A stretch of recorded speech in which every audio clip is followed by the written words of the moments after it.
Hello everyone, स्वागत है आपका आपके अपने चैनल BRB एजुकेशन में। तो दोस्तों, आज हम पढ़ने वाले हैं उत्तक, ठीक है, जिसको हम टिश्यू भी बोल देते हैं। जो टिश्यू होते हैं हमारे मुख्यतः दो प्रकार के होते हैं। एक होते हैं पादप टिश्यू और एक हमारे होते हैं एनिमल टिश्यू, ठीक है, एनिमल टिश्यू। तो आज जो हम पढ़ने वाले हैं, तो आज हम पढ़ने वाले हैं पादप टिश्यू, ठीक है, जो हमारे प्लांट टिश्यू होते हैं, आज हम वो पढ़ेंगे। और प्लांट टिश्यू में भी हम एक पार्ट लेकर चलेंगे। जो हमारा प्लांट टिश्यू होता है उसमें दो प्रकार के टिश्यू मुख्यतः रूप से होते हैं। तो एक जो होता है हमारा मेरिस्टेमेटिक टिश्यू होता है और दूसरा हमारा होता है परमानेंट, ठीक है। तो आज हम मेरिस्टेमेटिक के जितने भी टाइप होते हैं हमारे विभज्योतक जो होता है, आज हम उसके सभी टाइप पढ़ लेंगे और कल इसके हम परमानेंट टिश्यू के पढ़ेंगे सभी टाइप, ठीक है। तो हमारे 2 क्लास में जो हमारा पादप टिश्यू है वो ख़त्म हो जाएगा और इसके बाद हम स्टार्ट करेंगे जो हमारा एनिमल टिश्यू है, ठीक है। तो चलिए अपनी क्लास को स्टार्ट कर लेते हैं। तो दोस्तों, अगर आपको वीडियो पसंद आता है तो वीडियो को लाइक कर दीजिएगा, चैनल को सब्सक्राइब कर लीजिएगा और बेल आइकन को ज़रूर से ऑन कर दीजिएगा ताकि जब भी हम न्यू वीडियो डालें तो आप तक इसका नोटिफिकेशन ज़रूर पहुँच सके। तो चलिए क्लास को स्टार्ट कर लेते हैं। सबसे पहले देखते हैं ऊतक। जो हमारा ऊतक होता है वह क्या होता है, इसकी परिभाषा क्या होती है, हम ऊतक बोलते किसको हैं, ठीक है। तो आइए समझ लेते हैं। जो हमारा टिश्यू होता है, जो टिश्यू होता है समान उत्पत्ति और संरचना वाली जो कोशिकाओं का एक समूह होता है, ठीक है। जो हमारा ऊतक होता है वो क्या होता है कि समान उत्पत्ति, समान संरचना और कोशिकाओं का जो एक समूह होता है, ठीक है, जो एक विशेष कार्य करने के लिए एक साथ मिलकर काम करती हैं, ठीक है। ये कोशिकाएं शरीर में आपस में जुड़ी हुई होती हैं, ठीक है। जो हमारी ये कोशिकाएं होती हैं तो ये कोशिकाएं आपस में शरीर में ये जुड़ी हुई होती हैं, ठीक है। कुछ ऐसा कुछ समझ लीजिए, ये कुछ ऐसी हमारी जुड़ी हुई होती हैं एक दूसरे से, ठीक है, और एक विशेष शारीरिक क्रिया के लिए काम करती हैं, ठीक है। जो हमारे ऊतक होते हैं, ऊतकों के मुख्य 4 प्रकार होते हैं। कौन कौन से होते हैं? उपकला ऊतक, संयोजी ऊतक, मांसपेशी ऊतक और हमारा हो जाता है तंत्रिका ऊतक, ठीक है। तो ये मुख्यतः 4 प्रकार के ऊतक होते हैं। Epithelial tissues, connective tissues, muscular tissues and nervous tissues, ठीक है। आगे देख लेते हैं। अब देख लेते हैं मुख्यतः जो ऊतक के जो प्रकार होते हैं वो कितने प्रकार के होते हैं। तो ऊतक के मुख्य प्रकार 2 होते हैं, ठीक है। तो सबसे पहला हम देखेंगे जो हमारा पादप है, पादप टिश्यू को यानी प्लांट टिश्यू को देखते हैं। प्लांट टिश्यू मुख्यतः 2 प्रकार के पाए जाते हैं। कौन कौन से हैं? तो पहला है हमारा विभज्योतक ऊतक, ठीक है, जिसको हम बोल देते हैं मेरिस्टेमेटिक टिश्यूज। अब देख लेते हैं जो मेरिस्टेमेटिक टिश्यूज क्या होते हैं, जिसको हम विभज्योतक ऊतक बोल देते हैं। विभज्योतक ऊतक पौधों के ऐसे विशेष ऊतक होते हैं जिनकी कोशिकाएं लगातार विभाजित होती हैं, ठीक है। यानी जो विभज्योतक, जैसे कि यहाँ से इस शब्द से ही स्पष्ट हो रहा है, विभज्योतक का जो ऊतक विभाजित हो रहा है, ठीक है, विभाजित होकर के उनकी कोशिकाएं लगातार विभाजित होती रहती हैं, उनको हम विभज्योतक ऊतक कहते हैं और नए ऊतकों का निर्माण करती हैं जिससे पौधों की लंबाई और मोटाई बढ़ती है, ठीक है। जो विभज्योतक ऊतक होता है उसमें क्या होता है, ये जो विभाजित होती रहती हैं, ठीक है, जिससे जो पौधों की जो लंबाई होती है और मोटाई होती है वो बढ़ती रहती है। जो पौधों की लंबाई और मोटाई बढ़ती है, ये ऊतक पौधों के केवल बढ़ते हुए सक्रिय हिस्सों में पाए जाते हैं। जो हमारा विभज्योतक ऊतक होते हैं ये कहाँ पे पाए जाते हैं?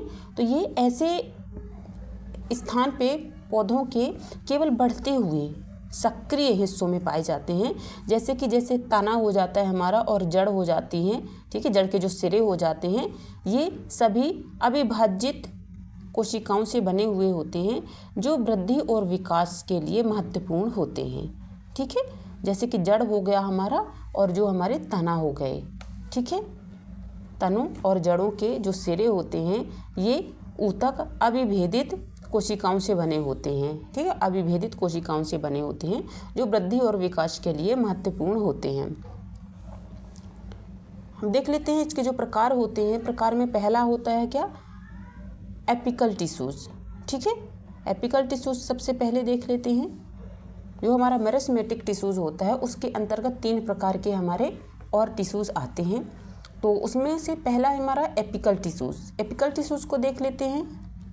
शिखर विभज्योतक, इसको हम क्या बोल देते हैं, जो हमारा एपिकल मेरिस्मेटिक होता है उसको हम बोल देते हैं शिखर विभज्योतक। यानी कि जो हमारा शिखर, जैसे कि हमारा ये पेड़ है, ठीक है, ये हमारा पेड़ हो गया, ठीक है, तो जो हमारे पेड़ का शिखर होता है ये, तो ये जब विभाजित होता है तो इसको बोल देते हैं शिखर विभज्योतक। ठीक है, तो शिखर विभज्योतक पौधों की जड़ों और प्ररोहों के शीर्ष पर पाई जाने वाली सक्रिय रूप से विभाजित होने वाली कोशिकाओं का एक क्षेत्र होता है।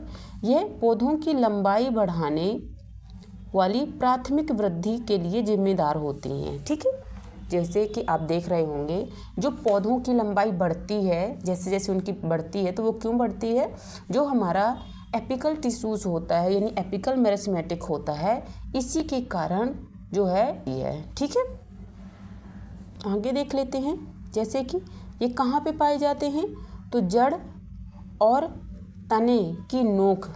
ठीक है, जो जड़ होती है हमारे, जड़ और जो तने की नोक होती है वहाँ पर ये हमारे पाए जाते हैं। जो एपिकल टिश्यूज होते हैं ये पौधों की लंबाई बढ़ाता है। ठीक है, मेन इसका काम क्या होता है, जो एपिकल टिश्यूज होता है वह पौधे की लंबाई बढ़ाने में सहायक होता है। ठीक है, जैसे कि मैंने यहाँ पे चित्र डाल रखा है, अब चित्र के माध्यम से यहाँ समझ लीजिए। जो हमारा एपिकल टिश्यूज होता है वो कहाँ पे होता है, तो वो पौधों की जो ऊपर वाला भाग होता है, जैसे कि यहाँ पे देख पा रहे होंगे, ये हमारा है क्या, एपिकल मेरिस्मेटिक। ठीक है, एपिकल मेरिस्मेटिक हमारा कहाँ पे पाया जाता है, तो ये हमारे पौधे की वृद्धि के लिए बहुत अधिक महत्वपूर्ण होता है। यानी जो पौधा बढ़ता है तो वह इसके लिए हमारा क्या होता है, एपिकल मेरिस्मेटिक जिम्मेदार होता है। ठीक है, और बाकी और लेटरल जो होता है तो आप ये देख पा रहे होंगे, इनको मैं आपको बाद में समझाती हूँ। सबसे पहले आप ध्यान रखिए एक चीज़, जो हम अभी पढ़ रहे हैं एपिकल मेरिस्मेटिक। तो एपिकल मेरिस्मेटिक का क्या होता है, तो एपिकल मेरिस्मेटिक जो होती है उसका मुख्य कार्य क्या हो जाता है, तो ये वृद्धि करता है कहाँ, ऊपर की ओर। ठीक है, पौधों की वृद्धि करने में सहायक होता है। और जो हमारे ऊपर की ओर जितना बढ़ता है तो हमारा नीचे की ओर भी तो पेड़ बढ़ता है। ठीक है, तो इसकी जो जड़ होती हैं यानी जो इसकी रूट होती हैं, इसकी रूट में जो ट्रिप होती है जो अंदर की ओर जाती है, उसमें भी हमारा एपिकल टिश्यूज पाया जाता है। ठीक है, तो जो एपिकल टिश्यूज वो पाया जाता है, एपिकल टिश्यूज मुख्य रूप से कहाँ पाया जाता है, तो सूट और रूट में पाया जाता है। ध्यान रखना है आपको इन दोनों शब्दों को। जैसे कि यहाँ पे ये सूट होता है, जो ऊपर बढ़ता है, जो ये वाला भाग हो जाता है, इसको हम सूट बोल देते हैं, और जो हमारे ये नीचे वाला पार्ट होता है, ये बढ़ता है, उसको हम रूट बोल देते हैं। ठीक है, तो एपिकल मेरिस्मेटिक हमारा कहाँ पे पाया जाता है, तो ये पाया जाता है रूट और शूट में। ठीक है, एक तो हमारे बिल्कुल ऊपर वाले भाग में पाया जाता है जहाँ से हमारा पौधा वृद्धि कर रहा होता है, और एक ये जड़ में पाया जाता है जो कि हमारा पौधा नीचे की ओर उनकी जड़ों में वृद्धि हो रही होती है, वहाँ पे पाया जाता है। ठीक है, आया समझ में। तो अब देख लेते हैं आगे। दूसरा हमारा क्या है, दूसरे में हमारा है इंटरकैलरी मेरिस्मेटिक। ठीक है, इंटरकैलरी मेरिस्मेटिक में है, इंटरकैलरी जो मेरिस्मेटिक होता है यह एक प्रकार का मेरिस्मेटिक ऊतक है जो परिपक्व ऊतकों के बीच स्थित होता है। कहाँ पे स्थित होता है, परिपक्व ऊतकों के बीच में स्थित होता है। विशेष रूप से तने के नोड्स यानी गांठ। ठीक है, मैंने यहाँ पे अलग से लिख दिया है। या इंटरनोड के आधार पर यह कोशिका विभाजन के माध्यम से पौधों की लंबाई में वृद्धि करता है। ठीक है, ये पौधों की लंबाई में वृद्धि करता है, जिससे इंटरकैलरी वृद्धि कहा जाता है। क्या कहा जाता है, जिसको इंटरकैलरी वृद्धि कहा जाता है। और यह कहाँ पे होता है मुख्यतः, तो यह पाया जाता है घास में, बाँस में, और जो पुदीने जैसे जो पौधे पाए जाते हैं उनमें यह पाया जाता है, जो तीव्र वृद्धि और क्षतिग्रस्त पत्तों के पुनरुत्थान में सहायक होते हैं। ठीक है। तो ये कहाँ पे होते हैं? ये तो बांस में भी पाया जाता है और घास में भी, और जो पुदीने जैसे जो पौधे होते हैं वहाँ पे। और ये इनका कार्य क्या होता है? ये जो तीव्र वृद्धि और जो क्षतिग्रस्त पत्ते होते हैं उनके पुनरुत्थान में सहायक होते हैं। ठीक है, काहे में सहायक होते हैं? तो पत्तों के जो पुनरुत्थान होता है, जो क्षतिग्रस्त पत्ते होते हैं उनके पुनरुत्थान में सहायक होता है और तीव्र वृद्धि में भी सहायक होते हैं। ठीक है।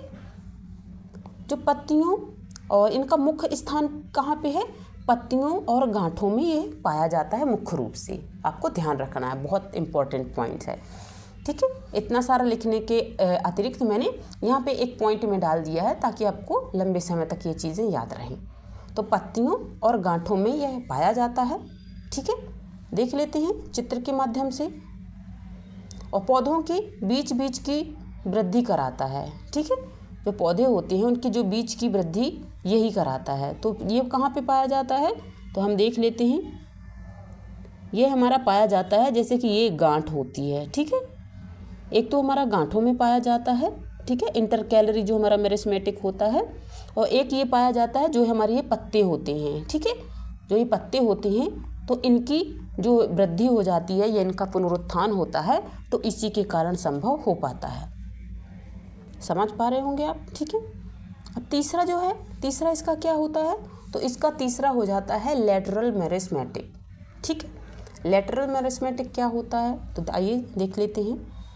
लेटरल मेरिस्मेटिक का हिंदी अर्थ क्या होता है? पार्श्व विभज्योतक। वेरी वेरी इंपॉर्टेंट है। ठीक है, या तो लेटरल मेरिस्मेटिक आ जाता है या फिर पार्श्व विभज्योतक आ जाता है। तो आपको दोनों नाम ध्यान रखने हैं। दोस्तों, मैंने हिंदी और इंग्लिश नाम मैं इसलिए आपको दे रही हूँ और बार बार यही बोल रही हूँ कि आपको दोनों नाम याद रखने हैं, क्योंकि एग्ज़ाम में कुछ भी आ सकता है। ठीक है, अगर आपने दोनों नाम याद नहीं किए हैं तो इंग्लिश वाला नाम आ सकता है। ठीक है, ये फिर हिंदी वाला आ सकता है, तो आपसे नहीं बनेगा। ठीक है, बनता हुआ क्वेश्चन आप छोड़कर आ सकते हैं।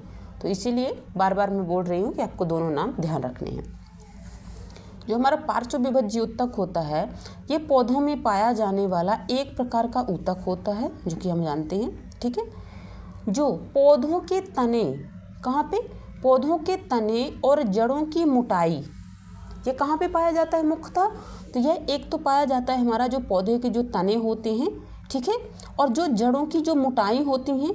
ठीक है, जो हमारी ये जड़ हैं तो ये कितनी मोटी हैं, उनकी जो द्वितीयक वृद्धि होती है, जड़ों की मोटाई जो होती है उसको हम द्वितीयक वृद्धि बोल देते हैं। ठीक है, को बढ़ाता है, ना कि लंबाई को। ये किसको बढ़ाता है? ये लंबाई को नहीं बढ़ाता है, बस उसकी थिकनेस को बढ़ाता है, मोटाई को बढ़ाता है। ठीक है, आपको ये चीज़ ध्यान रखना है। ये किसको बढ़ाता है? जो पौधे के जो तने होते हैं और जड़ों की जो मोटाई होती है। दोबारा बता देती हूँ आपको, जैसे कि ये हमारा पौधा हो गया। ठीक है, ये हमारा पौधा हो जाता है। ठीक है, जो पौधे का ये तना होता है।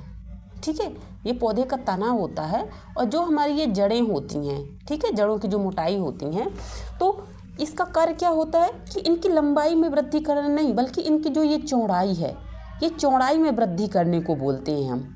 ठीक है, जो पार्श्व विभज्योतक होता है वह चौड़ाई में कितनी चौड़ाई है इसकी, ये बताने का कार्य करता है हमारा, ना कि इसकी लंबाई बढ़ाने का कार्य करता है। ठीक है, अब इसके चित्र के माध्यम से भी समझेंगे। तने व जड़ की जो परतों में पाया जाता है उसको हम बोल देते हैं पार्श्व विभज्योतक। ठीक है, ये पौधों की जो मोटाई होती है उसको बढ़ाने का कार्य करता है। यहाँ पे देख लेते हैं चित्र के माध्यम से। ये चित्र में जैसे यहाँ पे दिया हुआ है कि देखिए, यहाँ पे जो हमारा एपिकल दिया हुआ है, जो कि हम अभी पढ़ चुके हैं। मैं यहाँ पे आपको तीनों चीज़ें रिवीजन करवा देती हूँ। ठीक है, जो हमारा एपिकल होता है तो वो कहाँ पे होता है? वह ऊपर वाले पार्ट में होता है। ठीक है, हमारा जो सूट होता है वहाँ पे होता है। जो ऊपर वाला भाग ऊपर बढ़ रहा होता है उसको बोल देते हैं एपिकल। ठीक है, बीच में हमारा क्या होता है? Intercalary meristematic. ठीक है, इसके जो बीच का पार्ट होता है उसको हम बोल देते हैं इंटरकैलरी। ठीक है, और जो हमारा ये नीचे का पार्ट होता है, यानी जो इसकी थिकनेस होती है, इसको हम बोल देते हैं लेटरल मेरिस्मेटिक। ठीक है, जैसे कि ये वाला पार्ट आप देख पा रहे होंगे, जो ये वाला भाग होता है, यानी इसकी लंबाई ना बता करके इसकी थिकनेस बताई जाती है। कि कितना है, तो इसको हम बोल देते हैं इंटर कैलोरी मेरिस्मेटिक। ठीक है, जैसे कि पौधे को आप देख पा रहे होंगे, तो ऊपर से ये पतला है और नीचे से ये इसकी मोटाई जो है ये बढ़ चुकी है। तो जो ये मोटाई बढ़ी हुई है, इस मोटाई बढ़ाने का कार्य कौन करता है? तो हमारा जो लेटरल मेरिस्मेटिक होता है वो करता है। ठीक है, और जो एपिकल होता है तो वो हमारा कहाँ पे पाया जाता है? रूट में भी पाया जाता है और शूट में भी पाया जाता है। ठीक है, जो हमारी ये जड़ें होती हैं तो इसके टिप में जो पाया जाता है और हमारे जो इसके टिप में पाया जाता है तो वो हमारा एपिकल मेरिस्मेटिक होता है। ठीक है, तो आई थिंक दोस्तों आपको बहुत अच्छे से समझ में आया होगा ये वाला हमारा सेशन। तो आज हमारा इतना ही सेशन था और इसकी हम जो सेकंड पार्ट होगा तो उसमें हम इसको ख़त्म कर देंगे। ठीक है, हमारा जो प्लांट टिश्यूज़ है तो प्लांट टिश्यूज़ हमारा कल ख़त्म हो जाएगा इसके दूसरे वाले पार्ट में, और इसके बाद हम करेंगे एनिमल वाला। ठीक है, जो हमारा एनिमल जो टिश्यूज़ होता है, एनिमल टिश्यूज़ को हम करेंगे परसों से शुरुआत इसकी, और इसके बाद में सारे जितने भी हमारे टिश्यूज़ हैं उसके मैं आपको 40 से 50 क्वेश्चन लेकर आऊँगी, तो आपको वहाँ पे बहुत अच्छे से रिवीजन हो जाएगा। इसके बाद मैं आपको नेक्स्ट चैप्टर भी लेकर आऊँगी, जो हमारे छोटे छोटे चैप्टर छूटे हुए हैं बायोलॉजी के। ठीक है, तो आपको उनको हम पूरा करवा देंगे। इसके बाद क्या है कि इसके बाद हमारी 200 क्वेश्चन की जो हमारी सीरीज चलेगी, जो कि मैंने कहाँ से उठाए हुए हैं ये सारे के सारे, ये सारे क्वेश्चन मैंने PYQ से उठाए हुए हैं। जैसे कि जो हमारे SSC और रेलवे के जितने भी हमारे एग्ज़ाम हुए हैं, मैंने वहाँ से ये सारे PYQ उठाए हुए हैं, जो हमारी 200 क्वेश्चन की सीरीज़ मैंने बनाई हुई है। तो जो ज़्यादा इम्पॉर्टेंट हमारे जो चैप्टर छूटे हुए हैं बायोलॉजी के, मैं उनको ख़त्म कर लेती हूँ 4, 5 या 6 दिन के समथिंग। इसके बाद हम अपनी 200 क्वेश्चन की सीरीज़ को शुरू कर देंगे। ठीक है, और जितनी ज़्यादा हम प्रैक्टिस करेंगे हमारी बायोलॉजी उतनी ज़्यादा कंप्लीट होगी। और जैसे हमारे 200 क्वेश्चन की सीरीज़ ख़त्म होती है वैसे ही हम केमिस्ट्री वाली चैप्टर शुरू कर देंगे। ठीक है, बहुत बेहतरीन तरीके से आपको समझाने का प्रयास किया जाएगा। कार्बनिक और अकार्बनिक जो हमारी केमिस्ट्री होती है बहुत अच्छे से समझाएंगे। ठीक है, तो दोस्तों आप ऐसे ही चैनल से जुड़े रहिए, पढ़ते रहिए। ठीक है, और इससे लाभ उठाते रहिए। ठीक है, तो अपनी क्लास को यहीं पे समाप्त करते हैं। यहाँ तक बने रहने के लिए आप सभी का बहुत बहुत धन्यवाद एंड बाय बाय।